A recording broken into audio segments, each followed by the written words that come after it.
নির্বাচনের ইশতেহারে বলা হয়েছিল যে ব্যাপকভাবে কর্মসংস্থান সৃষ্টি করা হবে। আমাদের লক্ষ্য রয়েছে যে আগামী 5 বছরে 1 কোটি কর্মসংস্থানের একটা মহাপরিকল্পনা নিয়ে সরকার কাজ করে যাচ্ছে। এখানে বেসরকারি শিল্প উদ্যোক্তা যারা রয়েছে এবং সরকারি ক্ষেত্রে এটা আমরা নিয়োগ দেওয়ার চেষ্টা করব। বাংলাদেশে তো বেকারত্ব একটা অভিশাপ হিসেবে দেখা দিয়েছে, ভয়াবহ রূপ ধারণ করেছে। সে ব্যাপারে আমাদের মাননীয় প্রধানমন্ত্রী জনাব তারেক রহমান ইতিমধ্যে অনেক ধরনের পরিকল্পনা গ্রহণ করেছেন। ধীরে ধীরে ইনশাআল্লাহ 5 বছরে আমরা সেটা বাস্তবায়ন করার চেষ্টা করব। এর পাশাপাশি যারা হতদরিদ্র, যারা গরিব অসহায়, তাদের জন্য কিছু পরিকল্পনা ইতিমধ্যে বাস্তবায়ন শুরু হয়েছে। কর্মসূচি আপনারা জানেন, ফ্যামিলি কার্ড, কৃষক কার্ড, তারপরে আমাদের কৃষকের ঋণ মৌকুব করা এবং বিভিন্ন হতদরিদ্র মানুষের কর্মসংস্থান সৃষ্টি করার জন্য যে খাল আমরা কাটতেছি, সেখানেও গরিব অসহায়রা কাজ করতেছে।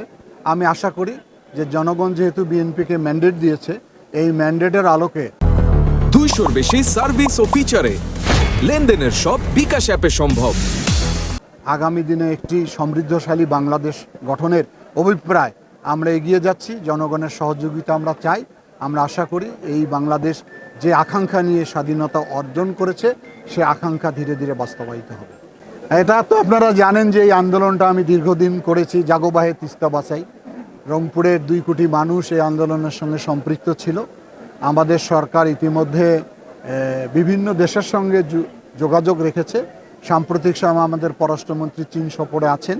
উনি চীনকে আহ্বান জানিয়েছেন যে তিস্তা মহাপরিকল্পনা তারা অর্থায়ন করবে, কারিগরি সহায়তা প্রদান করবেন। আমাদের মাননীয় প্রধানমন্ত্রী শীঘ্রই চীন সফর করবেন।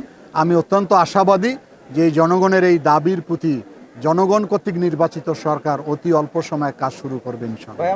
এটা আমি রেল কর্তৃপক্ষের সঙ্গে বৈঠক করেছি। তারা এখন যেটা বলছে আমাকে, যে তাদের যে ইঞ্জিন এবং র্যাকের যে স্বল্পতা রয়েছে, সে কারণে এই সময়ের মধ্যে করা সম্ভব হবে না। তবে রেলমন্ত্রীর সঙ্গে আমি যোগাযোগ করেছি, কিছুদিনের মধ্যে আমাদের কিছু যেটাকে বগি বলা হয়, ইঞ্জিন বলা হয়, এটা আসলে এটা বিবেচনা করা হবে। আপনারা তো জানেন যে আমাদের মাননীয় প্রধানমন্ত্রী একটি যুগান্তকারী কর্মসূচি ঘোষণা করেছে। সেটি হলো যে নতুন করি স্পোর্টস। এটা উদ্বোধন হয়েছে 64টি জেলায়, আমাদের জেলাও উদ্বোধন হয়েছে। ওনার আকাঙ্ক্ষা হচ্ছে যে ক্রীড়াটাকে উনি পেশা হিসাবে দেখতে চান এবং সেই শৈশব থেকে এখন থেকে বাছাই করতে চাই। আমরা ইতিমধ্যে সমস্ত প্রতিষ্ঠানগুলোতে নির্দেশনা দিয়েছি যে কারিকুলামের মধ্যে অবশ্যই খেলাকে অন্তর্ভুক্ত করতে হবে।